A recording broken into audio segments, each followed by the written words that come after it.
Escuchan ustedes la lectura del libro titulado El deseado de todas las gentes. Capítulo 28, titulado Leví Mateo.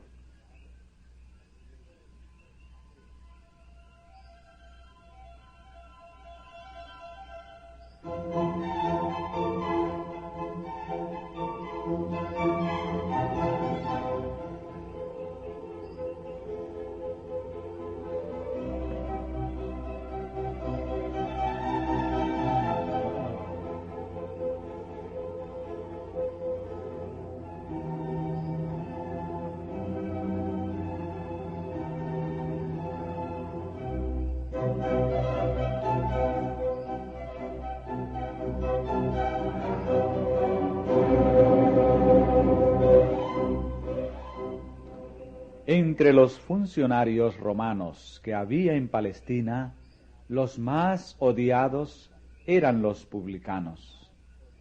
El hecho de que las contribuciones eran impuestas por una potencia extraña era motivo de continua irritación para los judíos, pues les recordaba que su independencia había desaparecido. Y los cobradores de impuestos no eran simplemente instrumentos de la opresión romana.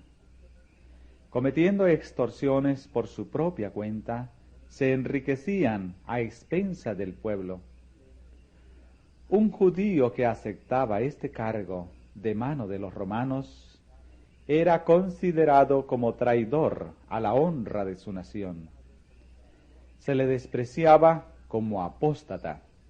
Se le clasificaba con los más viles de la sociedad.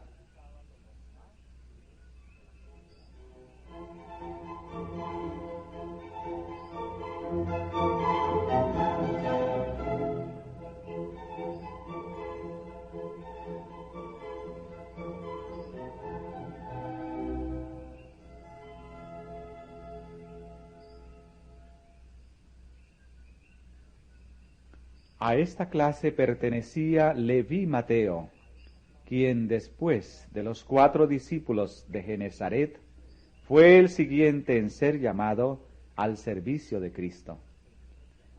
Los fariseos habían juzgado a Mateo según su empleo, pero Jesús vio en este hombre un corazón dispuesto a recibir la verdad. Mateo había escuchado la enseñanza del Salvador. En la medida en que el convincente Espíritu de Dios le revelaba su pecaminosidad, anhelaba pedir ayuda a Cristo, pero estaba acostumbrado al carácter exclusivo de los rabinos y no había creído que este gran maestro se fijaría en él.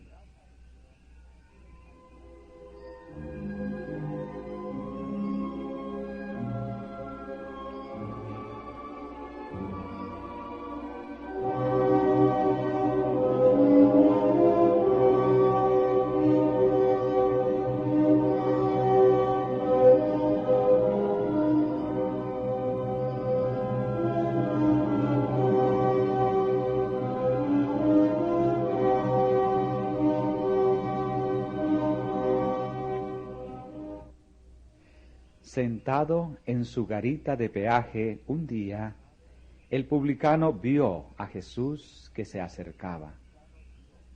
Grande fue su asombro al oírle decir: «Sígueme».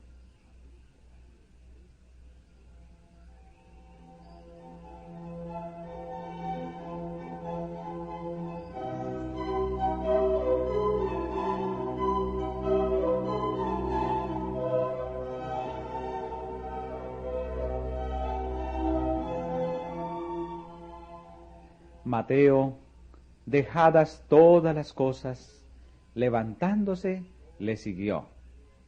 No vaciló ni dudó, ni recordó el negocio lucrativo que iba a cambiar por la pobreza y las penurias.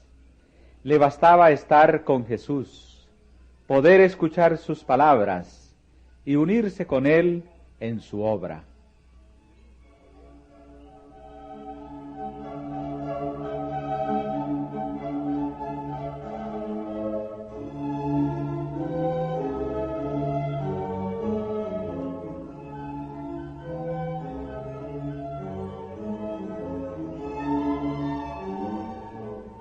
Así había sido con los discípulos antes llamados.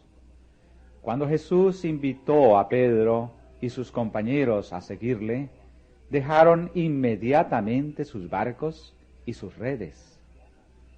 Algunos de estos discípulos tenían deudos que dependían de ellos para su sostén, pero cuando recibieron la invitación del Salvador, no vacilaron ni preguntaron: ¿cómo viviré y sostendré mi familia? Fueron obedientes al llamamiento. Y cuando más tarde Jesús les preguntó: cuando os envié sin bolsa y sin alforja y sin zapatos, ¿os faltó algo? Pudieron responder: nada.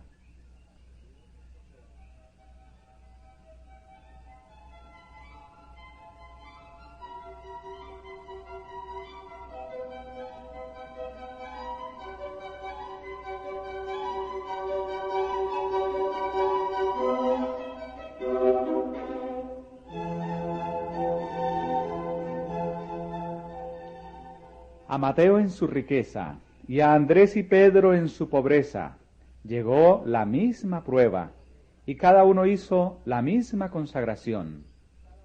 En el momento del éxito, cuando las redes estaban llenas de peces y eran más fuertes los impulsos de la vida antigua, Jesús pidió a los discípulos a orillas del mar que lo dejasen todo para dedicarse a la obra del Evangelio. Así también es probada cada alma para ver si el deseo de los bienes temporales prima sobre el de la comunión con Cristo.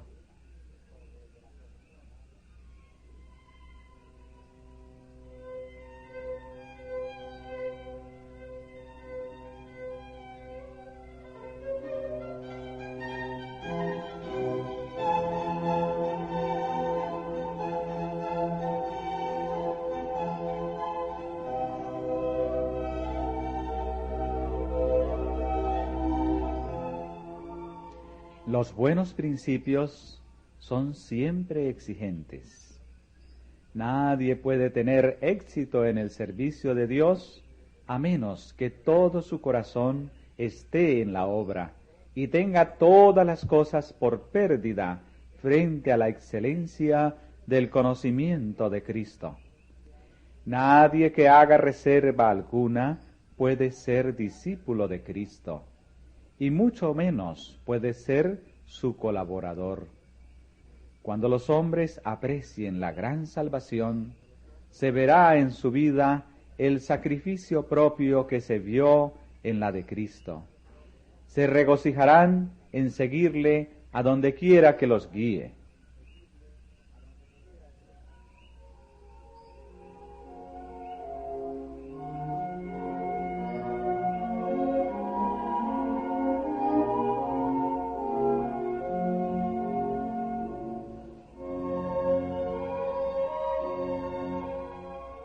El llamamiento de Mateo al discipulado excitó gran indignación.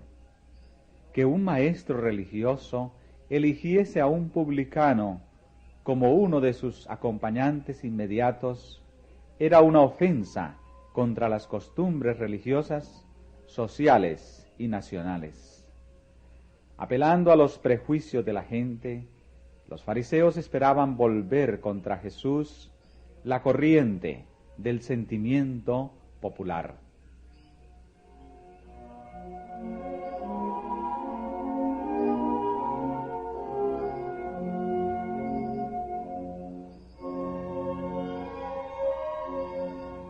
Se creó un extenso interés entre los publicanos. Su corazón fue atraído hacia el divino Maestro. En el gozo de su nuevo discipulado, Mateo anhelaba llevar a Jesús sus antiguos asociados. Por consiguiente, dio un banquete en su casa y convocó a sus parientes y amigos. No sólo fueron incluidos los publicanos, sino también muchos otros de reputación dudosa, proscritos por sus vecinos más escrupulosos.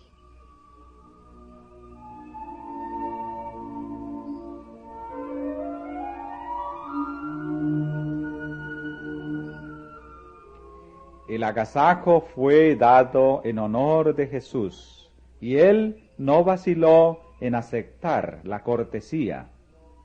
Bien sabía que ésta ofendería al partido farisaico y le comprometería a los ojos del pueblo. Pero ninguna cuestión de política podía influir en sus acciones. Para él no tenían peso las distinciones externas. Lo que atraía su corazón era un alma sedienta del agua de vida.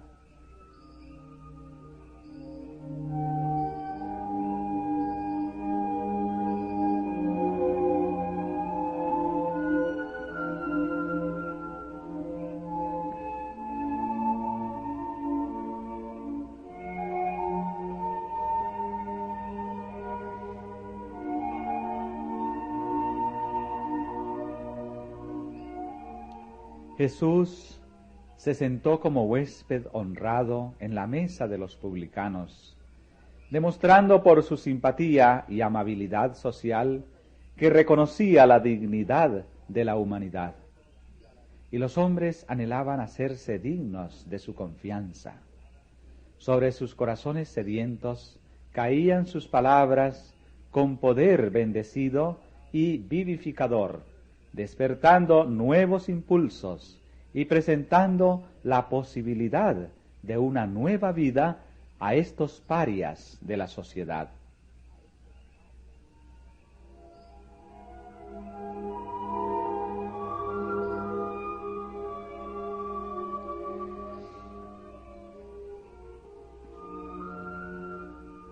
En reuniones tales como esta, no pocos fueron impresionados por las enseñanzas del Salvador, aunque no le reconocieron hasta después de su ascensión.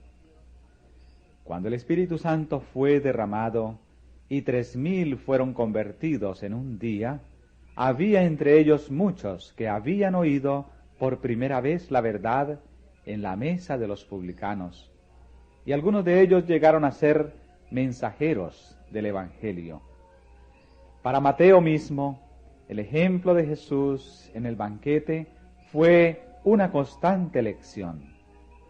El publicano despreciado vino a ser uno de los evangelistas más consagrados y en su propio ministerio siguió muy de cerca las pisadas del Maestro.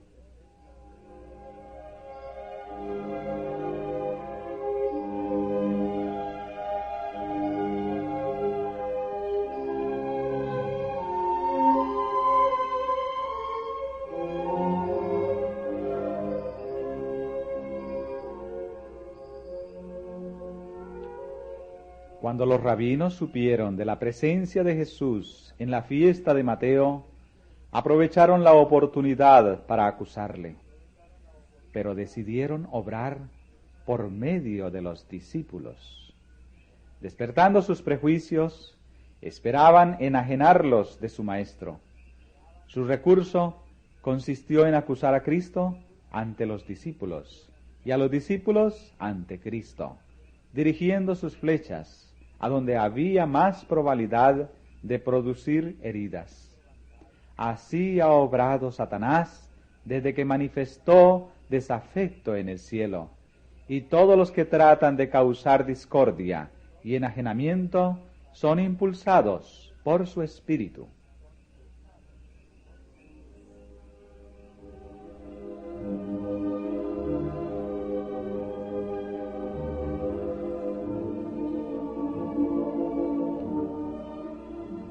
¿Por qué come vuestro maestro con los publicanos y pecadores?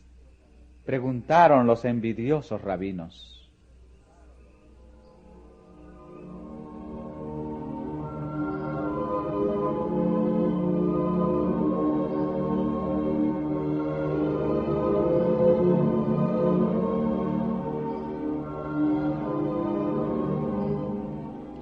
Jesús no esperó que sus discípulos contestasen la acusación, sino que él mismo replicó: los que están sanos no tienen necesidad de médico, sino los enfermos. Andad pues y aprended qué cosa es misericordia quiero y no sacrificio. Porque no he venido a llamar justos, sino pecadores a arrepentimiento. Los fariseos pretendían ser espiritualmente sanos y por lo tanto no tener necesidad de médico, mientras que consideraban que los publicanos y los gentiles estaban pereciendo por la enfermedad del alma. ¿No consistía pues su obra como médico en ir a la clase que necesitaba su ayuda?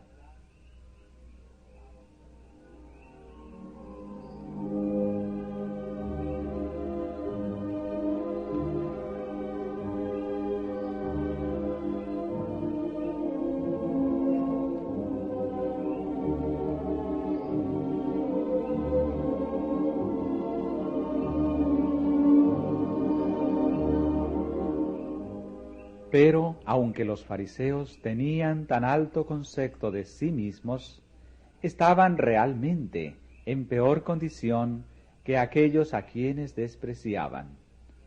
Los publicanos tenían menos fanatismo y suficiencia propia, y así eran más susceptibles a la influencia de la verdad.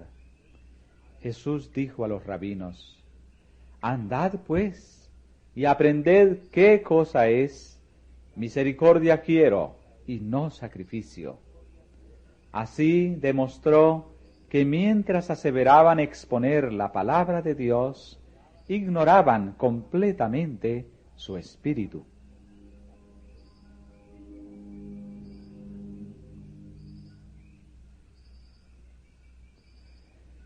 Los fariseos fueron acallados por el momento, pero quedaron tanto más resueltos en su enemistad. Buscaron luego a los discípulos de Juan el Bautista y trataron de levantarlos contra el Salvador. Esos fariseos no habían aceptado la misión del Bautista. Habían señalado con escarnio su vida abstemia, sus costumbres sencillas, sus ropas burdas, y le habían declarado fanático. Porque él denunciaba su hipocresía, habían resistido a sus palabras y habían tratado de incitar al pueblo contra él. El Espíritu de Dios había obrado en los corazones de estos escarnecedores y convenciéndolos de pecado, pero habían rechazado el consejo de Dios y habían declarado que Juan estaba poseído de un demonio.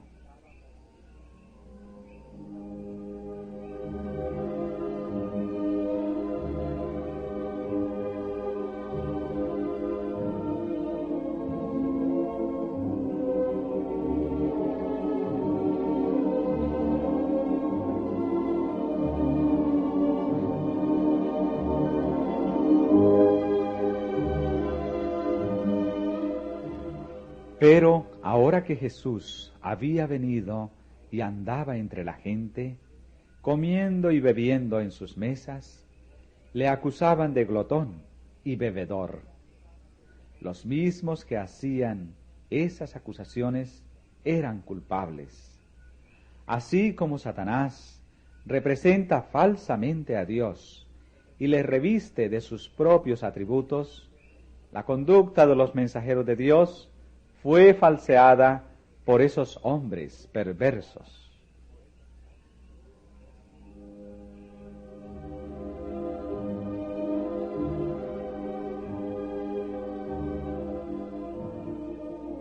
Los fariseos no querían considerar que Jesús comía con los publicanos y los pecadores para llevar la luz del cielo a aquellos que moraban en tinieblas. No querían ver que cada palabra pronunciada por el Divino Maestro era una simiente viva que iba a germinar y llevar fruto para gloria de Dios. Habían resuelto no aceptar la luz, y aunque se habían opuesto a la misión del Bautista, estaban ahora listos para cortejar la amistad de sus discípulos, esperando obtener su cooperación contra Jesús. Sostuvieron que Jesús anulaba las antiguas tradiciones y pusieron en contraste la austera piedad del Bautista con la conducta de Jesús al comer con publicanos y pecadores.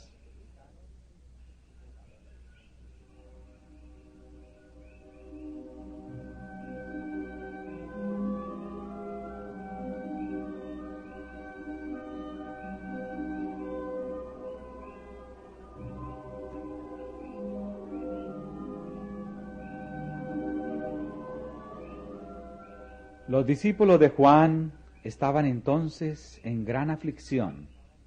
Era antes de su visita a Jesús con el mensaje de Juan. Su amado maestro estaba en la cárcel y ellos pasaban los días lamentándose. Jesús no hacía ningún esfuerzo para librar a Juan y hasta parecía desacreditar su enseñanza. Si Juan había sido enviado por Dios, ¿por qué seguían Jesús y sus discípulos una conducta tan diferente?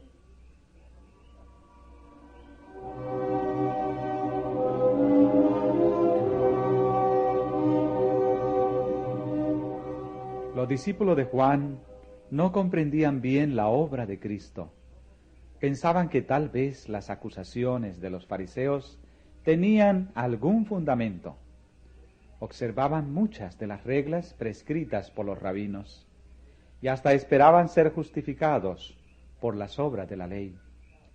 El ayuno era practicado por los judíos como un acto de mérito y los más estrictos ayunaban 2 días cada semana. Los fariseos y los discípulos de Juan ayunaban cuando los últimos vinieron a Jesús con la pregunta: ¿por qué nosotros y los fariseos ayunamos muchas veces y tus discípulos no ayunan?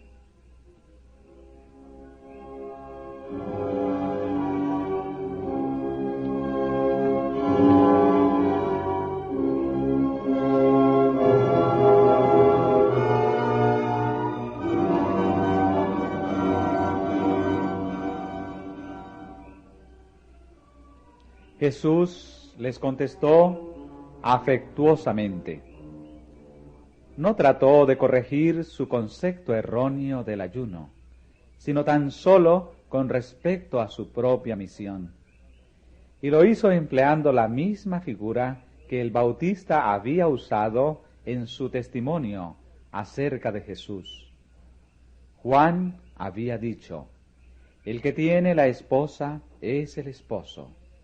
Mas el amigo del esposo que está en pie y le oye, se goza grandemente de la voz del esposo. Así pues, mi gozo es cumplido. Los discípulos de Juan no podían menos que recordar estas palabras de su maestro, y siguiendo con la ilustración, Jesús dijo: ¿podéis hacer que los que están de bodas ayunen, entre tanto que el esposo está con ellos?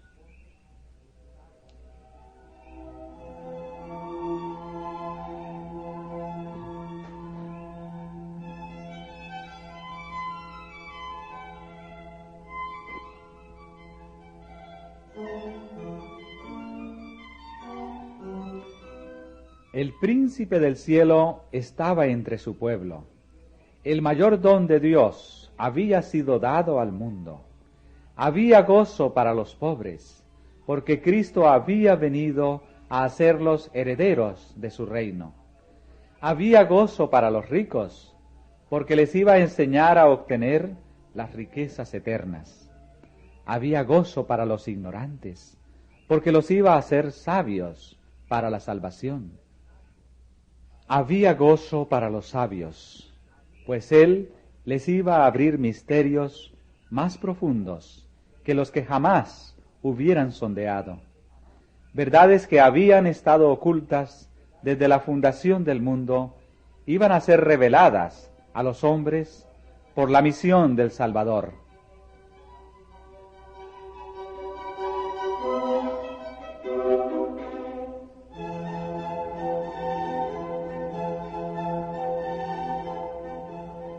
Juan el Bautista se había regocijado de contemplar al Salvador. ¿Qué ocasión de regocijo tenían los discípulos con su privilegio de andar y hablar con la majestad del cielo? Este no era para ellos tiempo de llorar y ayunar. Debían abrir su corazón para recibir la luz de su gloria, a fin de poder derramar luz sobre aquellos que moraban en tinieblas y sombras de muerte.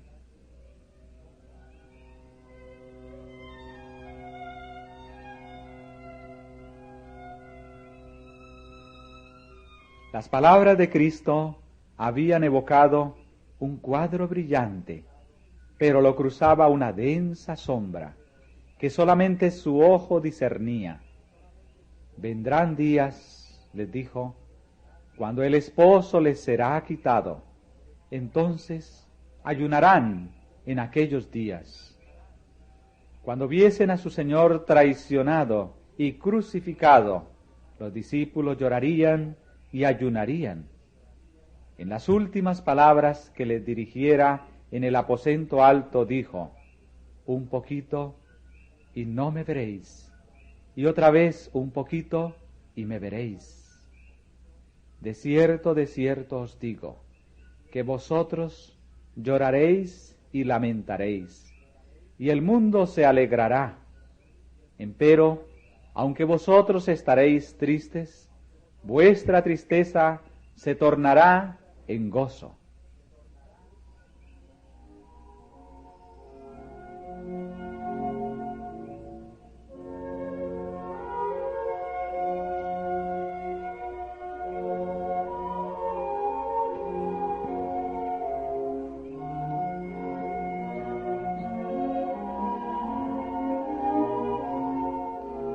Cuando saliese de la tumba, su tristeza se trocaría en gozo. Después de su ascensión, iba a estar ausente en persona, pero por medio del Consolador estaría todavía con ellos, y no debían pasar su tiempo en lamentaciones. Esto era lo que Satanás quería. Deseaba que diesen al mundo la impresión de que habían sido engañados y chasqueados, pero por la fe habían de mirar al santuario celestial, donde Jesús ministraba por ellos. Debían abrir su corazón al Espíritu Santo, su representante, y regocijarse en la luz de su presencia. Sin embargo, iban a venir días de tentación y prueba, cuando serían puestos en conflicto con los gobernantes de este mundo y los dirigentes del reino de las tinieblas. Cuando Cristo no estuviera personalmente con ellos y no alcanzaran a discernir al Consolador, entonces sería más apropiado para ellos ayunar.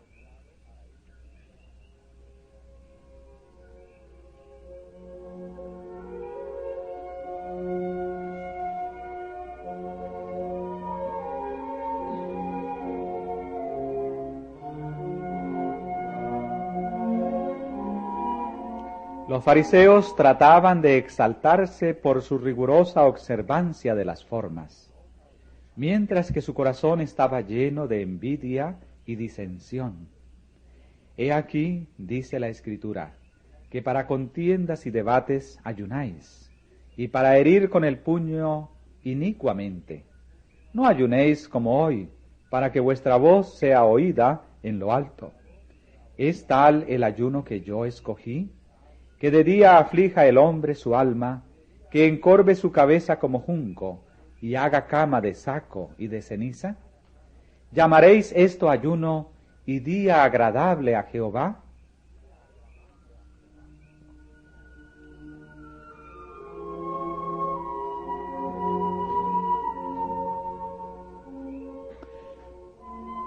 El verdadero ayuno no es una sencilla práctica ritual. La Escritura describe así el ayuno que Dios ha escogido: desatar las ligaduras de impiedad, deshacer los haces de opresión y dejar ir libres a los quebrantados, y que rompáis todo yugo, que derramares tu alma al hambriento y saciares el alma afligida. En estas palabras se presenta el espíritu y el carácter de la obra de Cristo. Toda su vida fue un sacrificio de sí mismo por la salvación del mundo. Ora ayunase en el desierto de la tentación, ora comiese con los publicanos en el banquete de Mateo, estaba dando su vida para la redención de los perdidos. El verdadero espíritu de devoción no se manifiesta en ociosos lamentos, ni en la mera humillación corporal y los múltiples sacrificios, sino en la entrega del yo a un servicio voluntario a Dios y al hombre.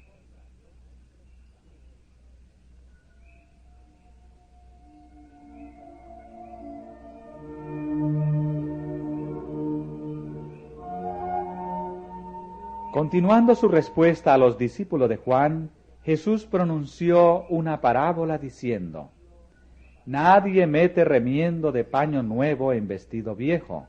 De otra manera, el nuevo rompe, y al viejo no conviene remiendo nuevo. El mensaje de Juan el Bautista no había de entretejerse con la tradición y la superstición.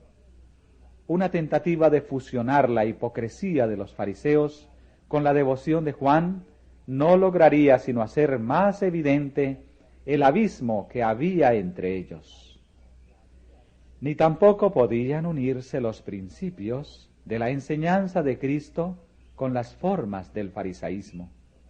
Cristo no había de cerrar la brecha hecha por las enseñanzas de Juan. Él iba a hacer aún más definida la separación entre lo antiguo y lo nuevo. Jesús ilustró aún más este hecho diciendo: Nadie echa vino nuevo en cueros viejos. De otra manera, el vino nuevo romperá los cueros, y el vino se derramará, y los cueros se perderán. Los odres que se usaban como recipientes para el vino nuevo, después de un tiempo se secaban y volvían quebradizos, y ya no podían servir con el mismo fin. En esta ilustración familiar, Jesús presentó la condición de los dirigentes judíos. Sacerdotes, escribas y gobernantes estaban sumidos en una rutina de ceremonias y tradiciones. Sus corazones se habían contraído como los odres resecados a los cuales se los había comparado. Mientras permanecían satisfechos con una religión legal, les era imposible ser depositarios de la verdad viva del cielo. Pensaban que para todo bastaba su propia justicia y no deseaban que entrase un nuevo elemento en su religión. No aceptaban la buena voluntad de Dios para con los hombres como algo separado de ellos. La relacionaban con el mérito propio de sus buenas obras. La fe que obra por amor y purifica el alma no hallaba dónde unirse con la religión de los fariseos, compuesta de ceremonias y de órdenes humanas. El esfuerzo de aunar las enseñanzas de Jesús con la religión establecida sería vano. La verdad vital de Dios, como el vino en fermentación, reventaría los viejos y decadentes odres de la tradición farisaica. Los fariseos se creían demasiado sabios para necesitar instrucción, demasiado justos para necesitar salvación, demasiado altamente honrados para necesitar la honra que proviene de Cristo. El Salvador se apartó de ellos para hallar a otros que quisieran recibir el mensaje del cielo. En los pescadores sin instrucción, en los publicanos de la plaza, en la mujer de Samaria, en el vulgo que le oía gustosamente, halló sus nuevos odres para el nuevo vino. Los instrumentos que han de ser usados en la obra del Evangelio son las almas que reciben gustosamente la luz que Dios les manda. Son sus agentes para impartir el conocimiento de la verdad al mundo. Si por medio de la gracia de Cristo los suyos quieren llegar a ser nuevos odres, los llenará con nuevo vino. La enseñanza de Cristo, aunque representada por el nuevo vino, no era una doctrina nueva, sino la revelación de lo que había sido enseñado desde el principio. Pero para los fariseos, la verdad de Dios había perdido su significado y hermosura originales. Para ellos, la enseñanza de Cristo era nueva en casi todo respecto, y no la reconocían ni aceptaban. Jesús señaló el poder que la falsa enseñanza tiene para destruir el aprecio y el deseo de la verdad. Ninguno, dijo él, que bebiere del añejo quiere luego el nuevo, porque dice, el añejo es mejor. Toda la verdad que había sido dada al mundo por los patriarcas y los profetas resplandecía con nueva belleza en las palabras de Cristo. Pero los escribas y fariseos no deseaban el precioso vino nuevo. Hasta que no se vaciasen de sus viejas tradiciones, costumbres y prácticas, no tenían en su mente o corazón lugar para las enseñanzas de Cristo. Se aferraban a las formas muertas y se apartaban de la verdad viva y del poder de Dios. Esto ocasionó la ruina de los judíos y será la ruina de muchas almas en nuestros tiempos. Miles están cometiendo el mismo error que los fariseos a quienes Cristo reprendió en el festín de Mateo. Antes que renunciar a alguna idea que les es cara o descartar algún ídolo de su opinión, muchos rechazan la verdad que desciende del Padre de las luces.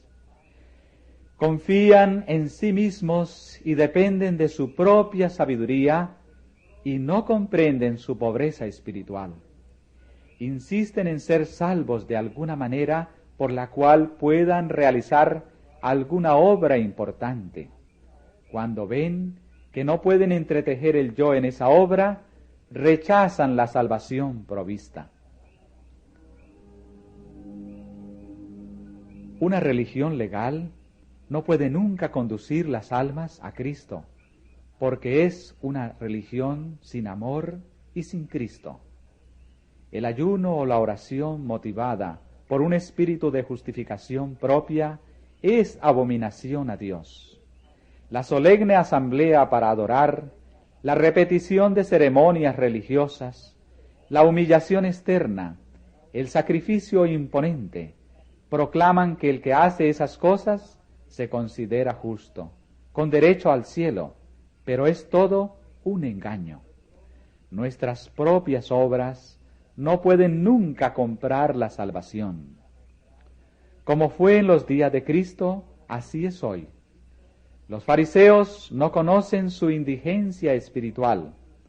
A ellos llega el mensaje, porque tú dices, yo soy rico y estoy enriquecido, y no tengo necesidad de ninguna cosa, y no conoces que tú eres un cuitado y miserable y pobre y ciego y desnudo.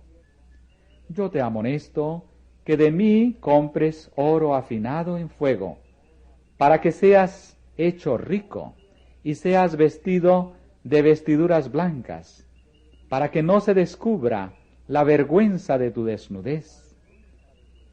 La fe y el amor son el oro probado en el fuego, pero en el caso de muchos, el oro se ha empañado y se ha perdido el rico tesoro. La justicia de Cristo es para ellos como un manto sin estrenar, una fuente sellada. A ellos se dice, tengo contra ti que has dejado tu primer amor. Recuerda por tanto de dónde has caído y arrepiéntete y haz las primeras obras, pues si no, vendré presto a ti y quitaré tu candelero de su lugar, si no te hubieres arrepentido. Los sacrificios de Dios son el espíritu quebrantado. Al corazón contrito y humillado no despreciarás tú, oh Dios. El hombre debe despojarse de sí mismo antes que pueda ser, en el sentido más pleno, creyente en Jesús. Entonces el Señor puede hacer del hombre una nueva criatura. Los nuevos odres pueden contener el nuevo vino. El amor de Cristo animará al creyente con nueva vida.